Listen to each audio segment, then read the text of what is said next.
So we meet again with biochemistry, and this time the lecture is based on some minor pathways of fatty acid oxidation, namely alpha oxidation and omega oxidation.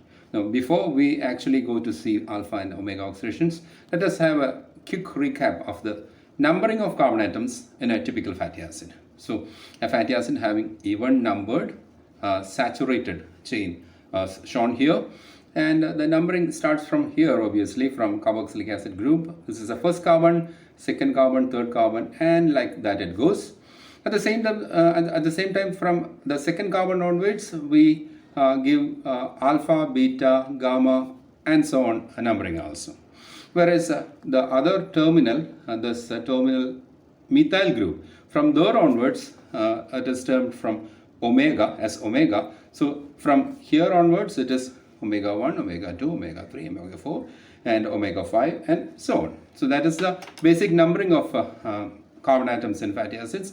And in beta oxidation, what happens is that here the breakage actually happens just after in between beta and alpha, or alpha beta carbons, to release a 2 carbon acetyl group as acetyl coenzyme during beta oxidation, the classical beta oxidation.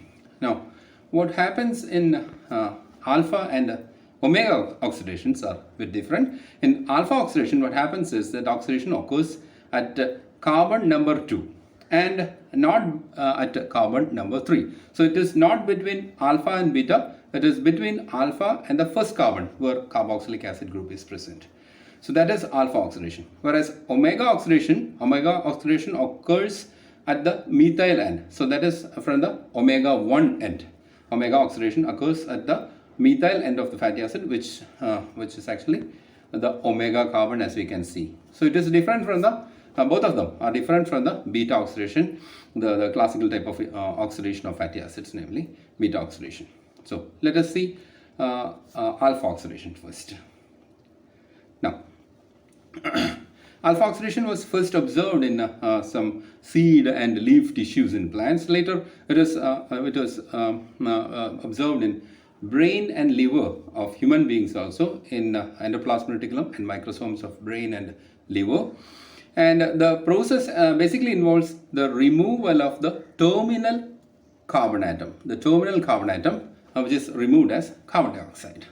And the remaining fatty acid, which will be having one less carbon. So the even numbered chain becomes odd numbered fatty acid chain. So the odd numbered fatty acid chain is subjected to beta oxidation. So that is the regular routine beta oxidation that we know. So the terminal carbon is released, the rest of the molecule goes on to or will be subjected to beta oxidation.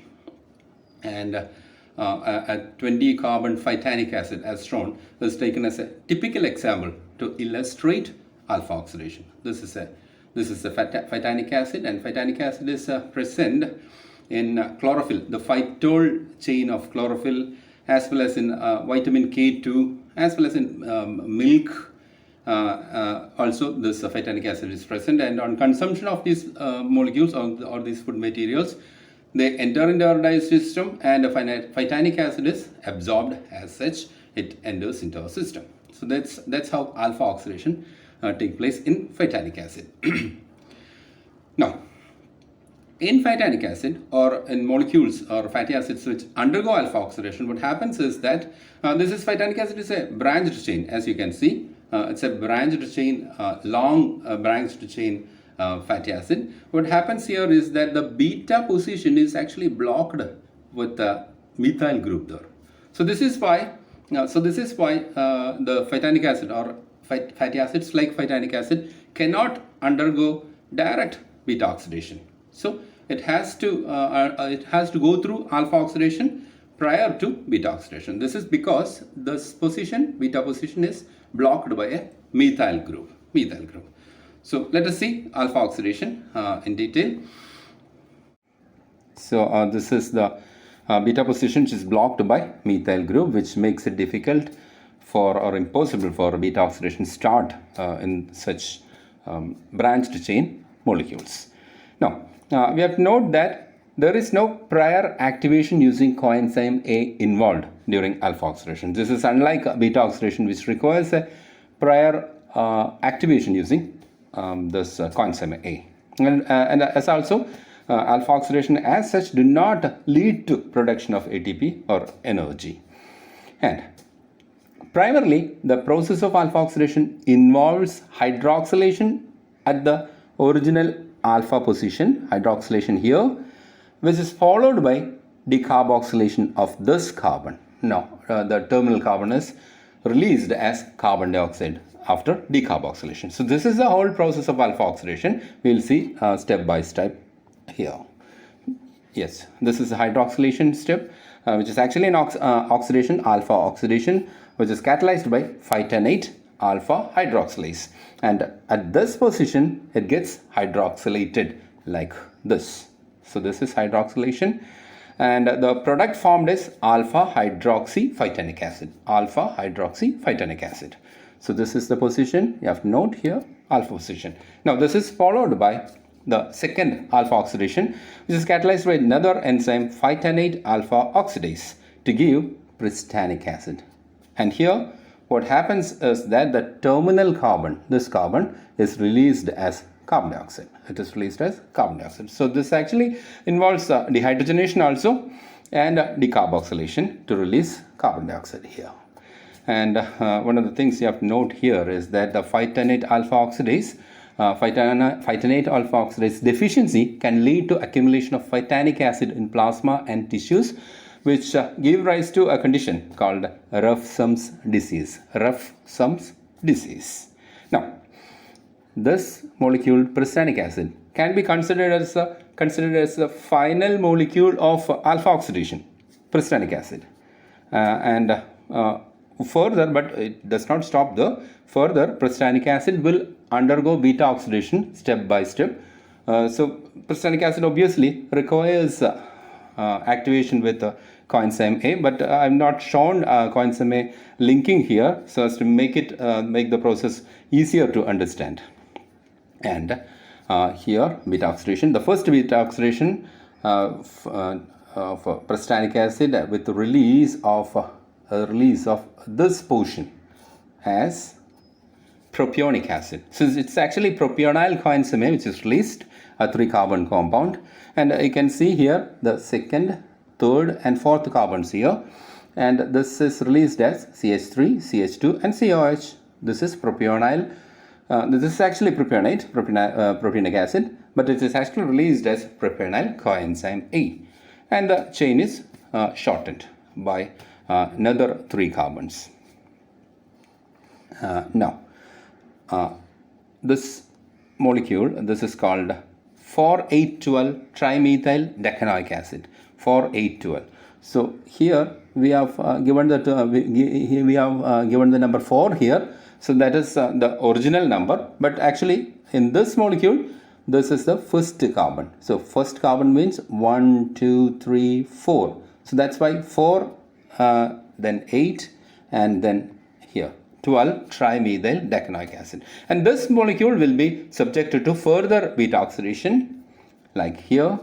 So here what happens is that upon beta oxidation, it releases an acetate. Acetate is released, a 2-carbon acetate, like here CH3 COOH. So this molecule is acetate here, and this is actually released as acetyl coenzyme A, obviously acetyl coenzyme A. And further successive beta oxidation take place, like here, here, here, and finally what happens is that these are the final products formed. These are the final products formed. Let us see what are the final products formed. Here, isobutyric acid, 4-carbon compound. Then propionic acid released as propionyl coenzyme A, acetic acid released as acetyl coenzyme A, and the first step, which reduced the actual phytanic acid by 1 carbon, that carbon dioxide is also are there in the final products of degradation.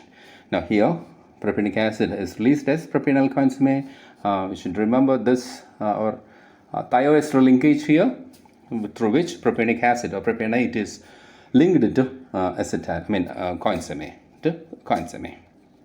So this is alpha oxidation, and this finally what happens is that the beta oxidation, the whatever number of beta oxidation, depending on the number of carbon atoms or the length of the chain, the number of beta oxidations differ, and the number of energy or ATP produced also differ in the entire process when we consider alpha oxidation and the rest of the beta oxidation processes. Now we move on to see omega oxidation. And omega oxidation actually occurs in endoplasmic reticulum in many tissues, and it occurs in medium chain fatty acids. For example, lauric acid, the 12 carbon fatty acid, lauric acid as shown here, which is taken as an example to illustrate omega oxidation in this lecture. Now you can also see the methyl terminal, the omega first carbon here, which take part in the omega oxidation. Now, the process actually involves the hydroxylation of this omega carbon at first, and which is followed by step oxidation of this omega carbon. Let us see the first process here. This is hydroxylation of lauric acid. This is lauric acid, and the enzyme complex involved is a mixed function oxidase. Mixed function oxidase, which requires cytochrome P450, molecular oxygen, and NADPH, which here actually gets converted to NADP plus. And mixed function oxidase, by mixed function oxidase, what we mean is that it's a complex enzyme that catalyzes a reaction in which each of the two atoms of oxygen, of molecular oxygen, two atoms of molecular oxygen are used for separate different functions in the same reaction. So that is mixed function oxidase. Now, dehydrogenation occur in sequential manner here. Further, alcohol dehydrogenase and then aldehyde dehydrogenase are involved in sequential dehydrogenation steps. So this is alcohol dehydrogenase involved, which actually converts this hydroxyl group to a aldehyde group. So what happens here is that lauric acid is converted to a fatty alcohol and then to a fatty aldehyde. And here again NAD plus is utilized, NADH is released. Now the next step involves aldehyde dehydrogenase, which converts this fatty aldehyde to a dicarboxylic fatty acid with the carboxylic acid group at either end. Obviously this aldehyde group is oxidized to this acid group or carboxylic acid group actually. And NADH is produced here again. So we can see that the NADH produced here can go or can lead to production of ATP when it gets into mitochondrial matrix. And this is the product, dicarboxylic fatty acid. And this product can now undergo step-by-step beta oxidation. Now this molecule having carboxylic acid at either end, and either of the carboxylic acid groups can be activated with the coenzyme A. Not both, either this one or this one can be activated with the coenzyme A, but not both ends. And beta oxidation as usual occurs and releases acetyl coenzyme A as usually happens, and finally gives rise to shorter fatty acids like adipic acid, which is having a 6 carbon, which is having 6 carbons in it. It's a 6 carbon fatty acid. And adipic acid can take its own route of metabolism or can give rise to succinic acid with loss of one more molecule of acetyl coenzyme A. And succinic acid or succinate, this is a compound we are familiar with. Succinate is an intermediate substrate in TCA cycle, and succinic acid can get into get into mitochondrial matrix, go through TCA cycle and lead to production of ATP. So this is actually a mixture of succinic acid and adipic acid are formed as a result of omega oxidation. And omega oxidation, this pathway is generally not the major route for oxidative catabolism of fatty acids. And actually, it's a minor pathway and may help in removal of toxic levels of fatty acids during certain pathological conditions like severe diabetes or chronic alcoholism.